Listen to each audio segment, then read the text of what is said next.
Subscribe our channel and press the bell icon and never miss any update from popbollywood.com. Hello friends, आज हमारे साथ में है नवीन प्रकाश जो कि बिग बॉस के एक्स कंटेस्टेंट हैं। इस बार भी वो काफ़ी गौर से फॉलो कर रहे हैं बिग बॉस। तो आइए इनसे ही जानते हैं कि ये सीज़न इनको कैसा लग रहा है। नवीन जी, सबसे पहले तो welcome to pop Bollywood. Thank you. क्या कहना चाहेंगे, इस साल का जो सीज़न है कैसा लग रहा है आपको? मैं क्या कहूँगा, जनता को पता है, जनता देख ही नहीं रही है। जब जनता नहीं देख रही है तो जनता को अच्छा नहीं लग रहा होगा, इसलिए जनता नहीं देख रही है। टीआरपी में भी इस बार कहीं लिस्ट में नहीं आ पाया। बुरा लगा यार, बहुत बुरा लगा। पता नहीं ये कौन से क्रिएटिव लोग हैं या क्या कर रहे हैं, मुझे समझ में नहीं आया। मतलब ये बिग बॉस ना हुआ इन्फिनिटी मॉल हो गया। मतलब जो आ रहा है जा रहा है, आ रहा है जा रहा है, आ रहा है, जब मन कर रहा आ रहा है, जब मन कर रहा जा रहा। तो मतलब समझ में ही नहीं आ रहा है कुछ कि क्या हो रहा है। चलो अपन लोग तो फॉलो करते हैं क्योंकि अपनी एक बिग बॉस यूनिवर्सिटी है, जुड़े हुए हैं। 4 लोग सवाल करते हैं तो सवालों का जवाब देना पड़ता है। जैसे आपको जवाब देना पड़ रहा है, आप सवाल करने के लिए आ गए, तो वो आप लोगों के डर से हमको देखना पड़ता है और कोई बात नहीं है। अदरवाइज एक सड़क पर ना माहौल रहता था। जैसे मैं सीजन 10 में था तो उसके बाद निकला तो मेरे सीजन के बारे में पूछते थे, उसके अगले सीजन के बारे में लोग पूछते थे। मान लो मिल गया, अरे आप तो बिग बॉस में थे, बताइए इसके बारे में क्या है, ये क्या है। सबको बड़ी क्यूरियोसिटी होती थी कि यार इसका मुझे जवाब मिल जाए। इस बार किसी को कोई क्यूरियोसिटी नहीं है। मतलब पता भी नहीं लग रहा कि बिग बॉस चल रहा है। Until or unless I do not follow somebody on Instagram, I will never know that Big Boss is running show now. ऐसा वाला हालत हो गया अभी। जैसे आपने कहा कि आप सीज़न 10 में थे, तो सीज़न 10 के एक कंटेस्टेंट स्वामी ओम अब हमारे बीच में नहीं रहे। सो क्या कहना चाहेंगे उनके बारे में? उनकी आत्मा को शांति मिले। वो बूढ़े थे, हम सब में बूढ़े थे। मुझे लग रहा है कि जितने भी बिग बॉस के कंटेस्टेंट सीजन 1 से लेके अभी सीजन 14 तक है, उन सब में वो सबसे बूढ़े थे। और चैनल ने उनको कंटेस्टेंट बनाया था तो वो इस काबिल थे, इसलिए वो कंटेस्टेंट बने और हमारे साथ रहे। हमने काफ़ी मस्तियाँ की थी और बहुत सारी यादें हैं। अच्छी और बुरी यादें सबके साथ होती हैं, मगर जब इंसान नहीं रहता है तो हम केवल अच्छी बातों को याद रखते हैं। तो मुझे इस चीज़ का दुख है कि इस सीज़न के बाद मैं उनसे मिल नहीं पाया कभी 4 साल में। और जब वो गुजरे तब मैं मुंबई में था, वो दिल्ली में थे। तो मैं ये अपने आप को महान नहीं बनाऊंगा कि मैं जाता या मैं ये करता वो करता या मैं करना चाहता था, ऐसी कोई बात नहीं थी। लेकिन हाँ, दुख हुआ मुझे उनके जाने का। कोई भी इंसान जाता है तो दुख होता है। और वो इंसान तो हम सब से जुड़े हुए थे, उन सब से तो हमारी पहचान थी। हम सड़क पर कभी भी कहीं भी जाते थे तो लोग हमसे ये नहीं पूछते थे कि आप सीजन 10 के थे या आप बिग बॉस के थे। ये अरे तुम वो स्वामी ओम वाले सीजन में थे ना। तो वो एक स्वामी ओम पहचान हो गई थी। तो हमारे सीजन का कोई भी कंटेस्टेंट कितना भी फेमस हुआ हो, वो स्वामी ओम से ज़्यादा फेमस नहीं था। वो अच्छे में फेमस था या बुरे में फेमस था, लेकिन वो फेमस था बंदा। तो हर आदमी पूछता था उसके बारे में और हर आदमी जानना चाहता था वो कैसा आदमी था, वो क्या आदमी था। तो वही चीज़ है। तो स्वामी ओम जी अब नहीं है इस दुनिया में। तो मैं पहला इंटरव्यू दे रहा हूँ और शायद ये आखिरी इंटरव्यू दे रहा हूँ जब मैं उनके नाम का जिक्र कर रहा हूँ। तो वो एक भजन गाते थे बिग बॉस के अंदर में कि मैली चादर ओढ़ के मैं द्वार तुम्हारे आऊँ कैसे।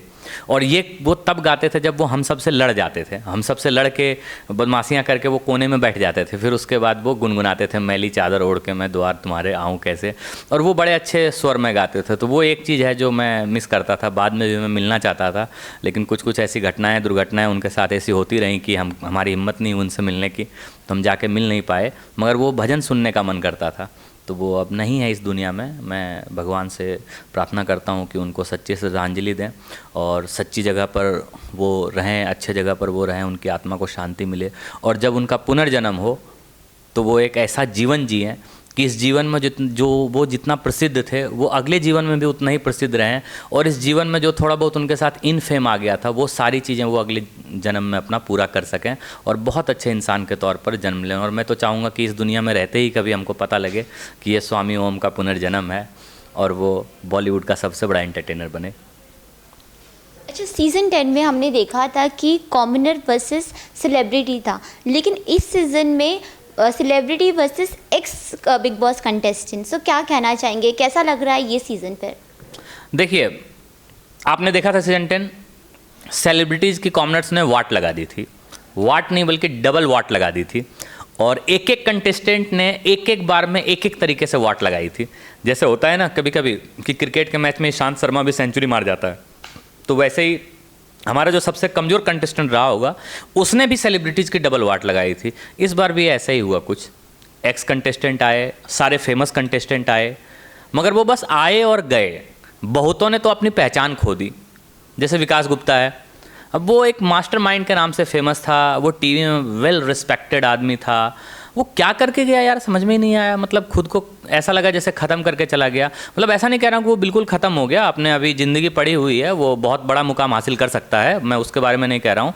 But as far as Bigg Boss is concern, तो उस जगह पर, उस पर्टिकुलर मोमेंट पर जो उसने कमाया था वो इस सीज़न में उसने ना खो दिया। तो ऐसे ही है, बहुत सारे लोग आए, मुझे लगा क्यों आए भाई, जब कुछ करना नहीं था, कोई दम नहीं दिखाना था, या आप घर में बैठे बैठे खर्च हो चुके थे, तो आपको इधर आके पूरी तरह से राख नहीं बनना चाहिए था। और मुझे लगा कि सब आए, एक राखी सावंत को छोड़ दूँ ना तो सब यहाँ पे आए, आधे जले आए और राख बन के गए।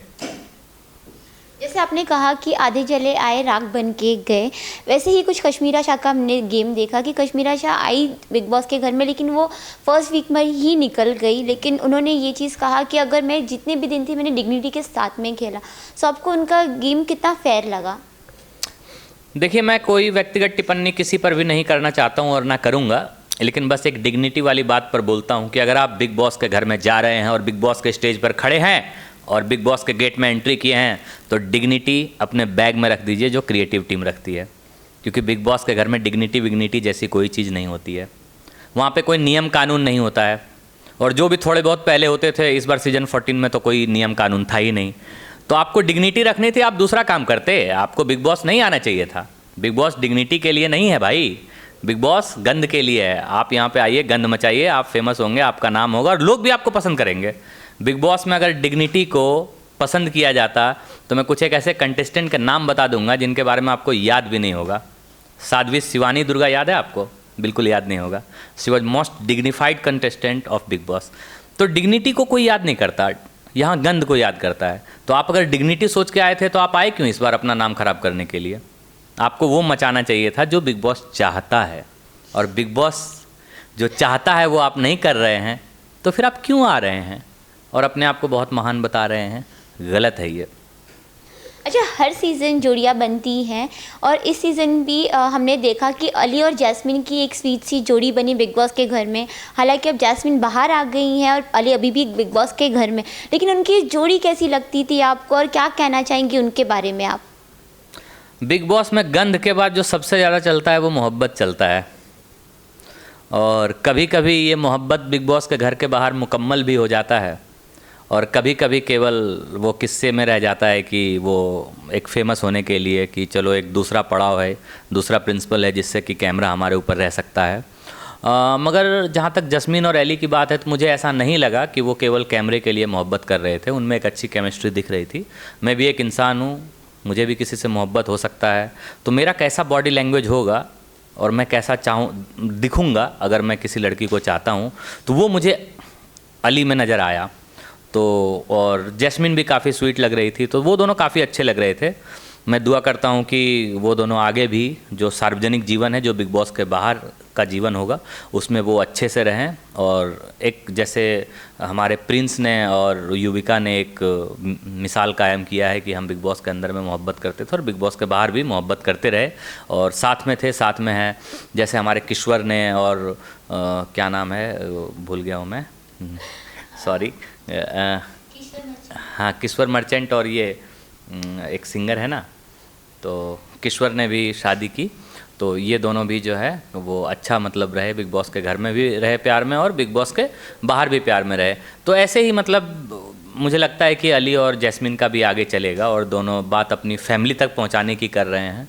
और मुझे ऐसी कोई नेगेटिव फीलिंग नहीं आई दोनों के प्यार मोहब्बत में कि फेम के लिए या पब्लिसिटी के लिए कर रहे हैं। तो मुझे काफ़ी पॉजिटिव लगा और लोग पसंद भी कर रहे हैं। राखी सावंत के कारनामे के बाद अगर कुछ सबसे ज़्यादा फेमस हुआ है लोगों में, तो वो अली और जैस्मिन की मोहब्बत ही फेमस हुई है। तो ये अच्छा लगा मुझे। अच्छा, अली और जैस्मिन की मोहब्बत तो फेमस हुआ है, लेकिन अली और राहुल की दोस्ती भी बहुत ज़्यादा फेमस हो रही है बिग बॉस के घर में।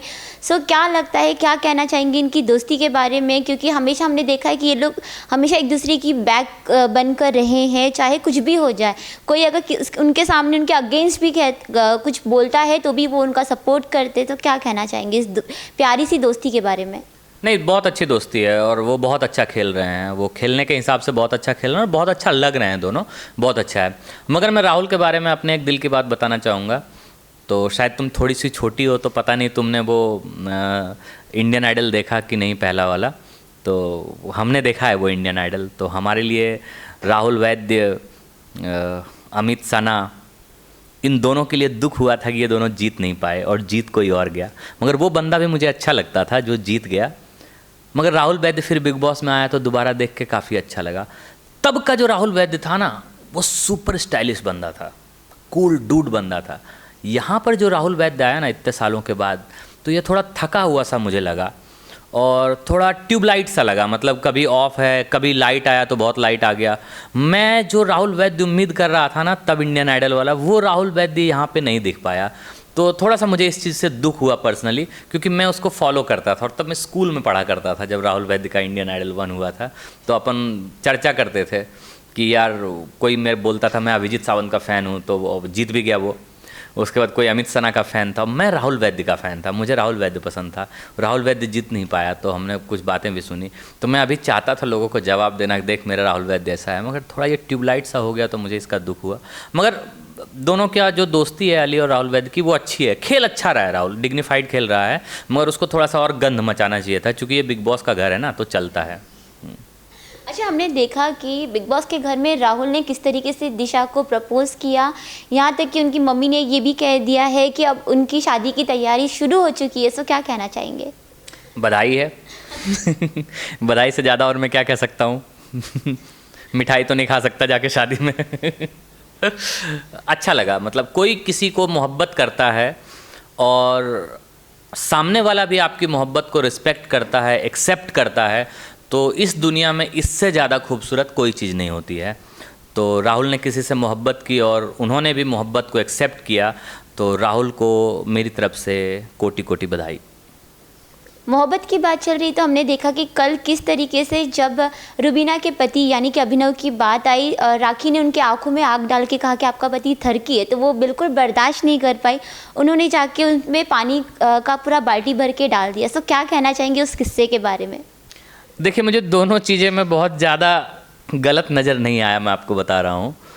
राखी का कहना और रुबीना का पानी डालना, मुझे दोनों में कुछ गलत नज़र नहीं आया, क्योंकि ये बिग बॉस का घर है। लोग तो कीचड़ डालते हैं, उसने केवल पानी ही डाला है। और ये बिग बॉस का घर है, लोग क्या क्या नहीं करते हैं। राखी ने तो केवल उसको ठरकी बोल दिया। और आपको भी पता है कि बिग बॉस के बाहर आने के बाद ऐसा कोई चीज़ रहने वाला नहीं है। वहाँ लोग जो भी करते हैं, जैसे भी करते हैं, वो कैमरे के लिए करते हैं। रियल लाइफ की चीज़ें कम ही हो पाती हैं। लोग भले जितना भी कहें, ठीक है, आपको पता है अच्छी तरीके से 150 जो कैमरे लगे हुए हैं, कैमरा कब उनकी तरफ मूव होता है, लोग उसके हिसाब से ही बिहेव करते हैं। तो उनको भी पता है कि उस ठरकी वाले बात की कोई वैल्यू नहीं है, ठीक है, इस बात की कोई वैल्यू नहीं है। तो अभिनव को भी थोड़ा अच्छे से रिएक्ट करना चाहिए था, लेकिन चूँकि वो बिग बॉस का घर है तो इसने ठरकी बोला, तो इसने बॉम्ब बोला तो उसको एटम बॉम्ब मारना था। अब उसने एटम बॉम्ब बोला तो रुबीना को परमाणु बॉम्ब मारना था, बड़ा वाला, ठीक है। तो वैसे ही था, ठीक है, अच्छा है, चलेगा। मेरे को तीनों में कोई ऐसा खास नज़र नहीं आया, मतलब चलेगा। और राखी तो शो की जान है। इस बार अगर राखी नहीं है तो बिग बॉस नहीं है। तो मेरा राखी से बस ये सजेशन है कि आप क्यों बेकार में उस पतली दुबली लड़की के हस्बैंड के पीछे पड़े हो, आप बिग बॉस के पीछे पड़ो और बिग बॉस को प्यार करो। उससे अच्छा पति आपको नहीं मिलेगा राखी। अच्छा, क्या कहना चाहेंगे निक्की तंबोली के बारे में, क्योंकि उन्हें घर की सबसे बदतमीज़ी जो लड़की होती है उसका टैग मिला है। यहाँ तक कि सलमान खान ने भी कई बार उन्हें कहा है कि अगर पूरा घर आपको बदतमीज़ बोल रहा है, यानी कि आप सोचिए कि आप में वो चीज़ है, वो फैक्टर है, बदतमीज़ी करती हैं आप। तो क्या कहना चाहेंगे, आपको कितनी निक्की ऐसा लगता है निक्की बदतमीज़ है आपके हिसाब से? देखिए, मैं ना जज नहीं करना चाहता हूँ, मैं बस लोगों के कहने पर ये कह रहा हूँ कि कई दफ़े कई बार, चूँकि मैं भी कंटेस्टेंट रह चुका हूँ, तो मुझे पता है कि कुछ लोग राजनीति का शिकार हो जाते हैं और कुछ अपने आप को अच्छा साबित करने के चक्कर में दूसरों को बुरा साबित कर देते हैं। अब अगर आप मुझे कहें तो मेरा निक्की तंबोली से कोई रिश्ता नहीं है और शायद मैं आगे मिलूँगा भी नहीं, और मेरे से इतनी लंबी भी होगी शायद, तो ऐसा कोई कनेक्शन नहीं है कि मैं उसको पसंद कर सकता हूँ या फ्यूचर में मेरा कोई एंडेवर है। मुझे सलमान खान से काम पड़ सकता है फ्यूचर में, लेकिन मैं तब भी ये बात बोलूँगा कि इस सीज़न में जितनी बार सलमान खान अपनी बात से पलटे हैं, कभी ये बोला, कभी उसको जस्टिफाई किया, कभी उसको जस्टिफाई किया, तो मैं निकी के बारे में उसकी, मतलब उनकी ये बात को भी मैं नल एंड वाइड साबित करता हूँ। इस वजह से, क्योंकि जब अभिनव ने, देखिए ये तो आपको पता है राखी शो की जान है, मगर ये भी आपको पता है कि अभिनव एक डिसेंट आदमी है और उसके पीछे अगर कोई औरत पड़ जाए, जब उसकी बीवी सामने हो, साथ में हो, तो भाई मर्द को परेशानी तो होती ही है, इसमें कोई शक नहीं है। तो जब उसने अपनी बात रखी, तो जिस हिसाब से सलमान साहब ने राखी सावंत का बचाव किया, तो उसको अगर आप जस्टिफाई करते हैं, तो निकी तंबोली को अगर उसने बदतमीज बोल दिया तो कैसे आप जस्टिफाई करेंगे? At any point of time आप मुझे ये बता दें कि निकी तंबोली राखी सावंत से ज़्यादा खराब थी शो में या ज़्यादा बदतमीज थी शो में, तो वो टैग राखी सावंत को मिलना चाहिए था। शो के हिसाब से मुझे राखी पसंद है, लेकिन आप जस्टिफिकेशन के हिसाब से मुझसे बोल रहे थे, तो वो मैंने आपको बाइफरकेट किया। तो मुझे नहीं लगता कि निकी तंबोली घर की सबसे बदतमीज कंटेस्टेंट होगी। वो आइसोलेट हो गई होगी, वो अपना खेल रही होगी, चूँकि घर के बाहर की सारी चीज़ें एपिसोड में नहीं आ पाती है। और जब आप सोलो चलते हैं और जब आप अंडरडॉग होते हैं, अंडररेटेड होते हैं और आप सब पे कभी कभी भारी पड़ जाते हैं, तो सब मिलके आपको रगड़ देते हैं। ऐसा मेरे साथ भी एक दो बार हुआ था, इसलिए ये मेरा पर्सनल एक्सपीरियंस है। तो इसलिए मैं बोल रहा हूँ कि मुझे नहीं लगता निकी तंबोली जो है वो सबसे बदतमीज कंटेस्टेंट है।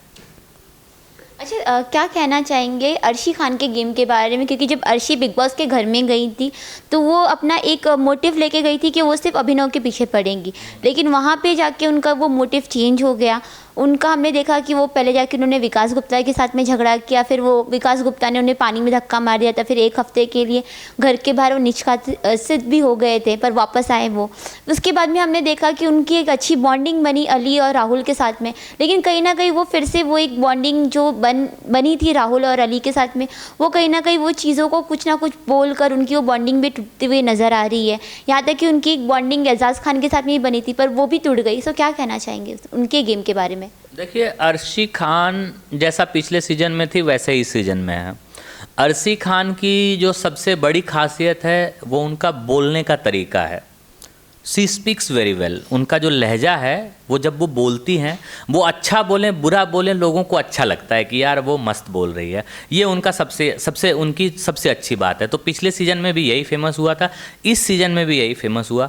अब इस सीजन में उनका विकास गुप्ता को पकड़ना और बोलना कि मैं अभिनव को पकड़ूंगी, ये जो शिफ्ट है ये मैं आपको बताता हूँ कि जब अर्शी अंदर जा रही होगी तब उसको शायद नहीं पता होगा कि विकास भी अंदर जा रहा है।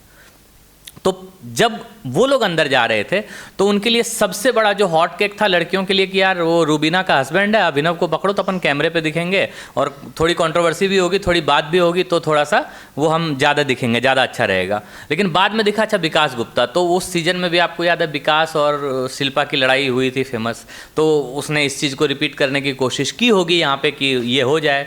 और विकास एक टीवी का बहुत ही फेमस बंदा है, तो थोड़ा वो केमिस्ट्री बनने की कोशिश रही होगी कि चलो इससे सब लोग देखेंगे, मगर वो वर्क नहीं कर पाया। अब जब वो वर्क नहीं किया और विकास खुद ही इस बार टाइटा फिश था, तो आप समझ रहे हैं कि वो अंदर में भी समझ में आ गया होगा कि ये भी जो है अधजला आया है, राख बन के जाएगा। तो यही वाला हिसाब किताब है। तो फिर अर्शी जो दूसरे जगह पे अपना शिफ्ट करने की कोशिश की, बट आफ्टर ऑल वो टिकी हुई है, ये सबसे खास बात है।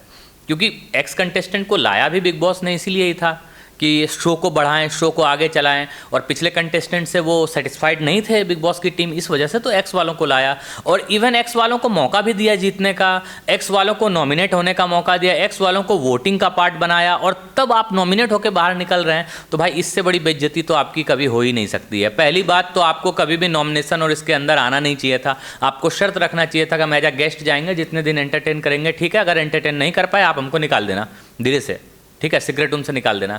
मगर आपने ये सोचा कि हमको विनर का प्राइज भी चाहिए और हम अपना सीजन नहीं जीत पाए थे, तो इस बार अपना सीजन हम जीतेंगे, एक बार हम विनर हो जाएंगे। और हमको तो चूंकि सब कुछ पता है, हम तो भगवान है बिग बॉस के, क्योंकि हम बिग बॉस में रह चुके हैं, तो हम तो ये लोग नए कंटेस्टेंट हैं, इनको रगड़ देंगे। लेकिन आए और टाइटा फिश होके चले गए। तो ये उनको समझना चाहिए था, ये वो नहीं समझ पाई, ये उनकी नासमझी है। अच्छा, क्या कहना चाहेंगे विकास गुप्ता के बारे में? क्योंकि उन्होंने बहुत सारी ऐसी पर्सनल चीज़ें हैं जो कि निकाला बिग बॉस के घर में। उन्होंने पहले तो जब वो निकल रहे थे, सलमान खान ने भी ये चीज़ उन्हें कहा कि आपने जो अपने घर वालों के बारे में चीज़ें बताई नेशनल टेलीविज़न पे, वो नहीं बताना चाहिए था। यहाँ तक कि कल राखी सावंत ने भी कुछ ब्रेक डाउन होकर अपने पर्सनल चीज़ों के ऊपर उन्होंने बात किया। उन्होंने कहा कि मेरे जो हस्बैंड है रितेश, वो ऑलरेडी मैरिड है, उनका एक बच्चा है, फिर भी she wants to stay in marriage. तो आपको लगता है कि कहीं ना कहीं ये सारी जो चीज़ें पर्सनल चीज़ों पे अटैक हो रहा है, पर्सनल चीज़ें लोग बाहर निकाल रहे हैं, और सीरियसली इमोशनल होके सारी चीज़ें रख रहे हैं, अपने अंदर की चीज़ें निकाल रहे हैं। तुमने जो अभी आखिरी में कही सोनू, मुझे पर्सनली, मैं एज अ ह्यूमन देखूँ तो मुझे यही लगता है, क्योंकि मैं भी 31 दिन एपिसोड में रहा था और 31 दिन तक अपने आप को रोक के रख पाना बहुत मुश्किल होता है। और आपको एक बात बताऊं कि एक कुत्ता भी होता है ना, जानवर, तो वो भी एक जिस जगह पे बैठता है ना, तो दोबारा कहीं पूरी दुनिया घूम के आएगा फिर उसी जगह पे बैठेगा, क्योंकि उसके अंदर भी जो है ना वो एक इमोशन होता है, किसी एक जगह के लिए संवेदना होती है। तो आप 30-31 दिन, 2 महीने 3 महीने से आप वहाँ हैं ना उस घर में, तो आपका किसी से अटैचमेंट हो जाता है, किसी से ये हो जाता है, तो आप थोड़े दिनों के बाद ना कैमरे को भूल जाते हैं। और कैमरा भूलने के बाद फिर आपका ना अपने अंदर की चीज़ निकल के स्वतः आ जाती है, क्योंकि उस घर में प्रॉब्लम बहुत है, खाने की प्रॉब्लम है, रहने की प्रॉब्लम है, ऊपर से आपको ये बात पता है कि ये मेरी रियल ज़िंदगी नहीं है, यहाँ से बाहर निकलेंगे तो फिर मुझे काम खोजना है, किसी का EMI बढ़ रहा है, किसी का रेंट बढ़ रहा है, किसी का काम सफ़र हो रहा है। अब इन सारे प्रॉब्लम्स के बीच में है कि भाई हम इतने इंडिया के सबसे बड़े रियलिटी शो में और यहाँ से हमको तुरंत निकल भी नहीं सकते हैं, तो इस सारे प्रेशर में कहीं ना कहीं कोई ना कोई ब्रेक डाउन हो जाता है। तो मैं इसको बस एक मानवीय संवेदना समझता हूँ, मैं इसको नेगेटिव तौर पे नहीं लेता हूँ। अच्छा, टॉप 5 में किसे देखते हैं? 5 कंटेस्टेंट इस बार अच्छा कर पा रहे हैं क्या? अच्छा, तो टॉप 3 बोल दीजिए। टॉप 3 में देखो, 1 नंबर पे तो मेरा राखी सावंत है। अगर राखी नहीं जीती तो मेरा दिल टूट जाएगा, तो बिग बॉस प्लीज़ उसको जिता देना। भले आप उससे शादी कर लो, ठीक है बिग बॉस, आप राखी से शादी कर लो लेकिन जिता दो। आपकी पत्नी जो है वो बिग बॉस 14 की विनर रहेगी। और दूसरा जो है, मुझे रूबीना से ज़्यादा अच्छा अभिनव लगा, तो 2 नंबर पे मैं अभिनव को रखूँगा। 3 नंबर पर मैं अभी अली को रखूँगा। 4 नंबर पर मैं रूबीना को रखूँगा। और 5 नंबर के जो कंटेस्टेंट हैं उसके दावेदार बहुत हैं। अच्छा, तो क्या चाहते हैं, किसे ट्रॉफी मिलना चाहिए? अगर दावेदार के तौर पर देखें ना, दावेदार की जो शुरुआत से चलते आ रहा है और अभी तक लड़ रहा है, टिक रहा है, ठीक है, मेरी ख्वाहिश है कि राखी जीते, लेकिन वो बीच में आई है, बाद में आई है, तो राखी के साथ मेरा इमोशन नहीं जुड़ा हुआ है, ठीक है। उसके खेल पर, चूंकि उसने शो को ऐसे करके उठा दिया, और बिग बॉस जो चाहता था एक्स कंटेस्टेंट को बुला के कि हमारा शो का TRP बढ़े या कुछ ऊपर उठे, वो काम राखी ने किया। तो इस वजह से मुझे लगता है राखी को मिलना चाहिए। लेकिन जो डिजर्विंग कंटेस्टेंट है, जो पहले दिन से मतलब अच्छा कर रहा है, डिग्निटी और सारी चीज़ों को मेंटेन करते हुए, और सबसे बड़ी बात होती है बीवी को झेलना, और वहाँ पर बीवी को झेलना जहाँ आप बीवी के नखड़े नहीं उठा सकते। आप नखड़े उठाएंगे तो जोरू के गुलाम कहलाएंगे, और नखड़े नहीं उठाएंगे तो यार ये केयर नहीं करता है।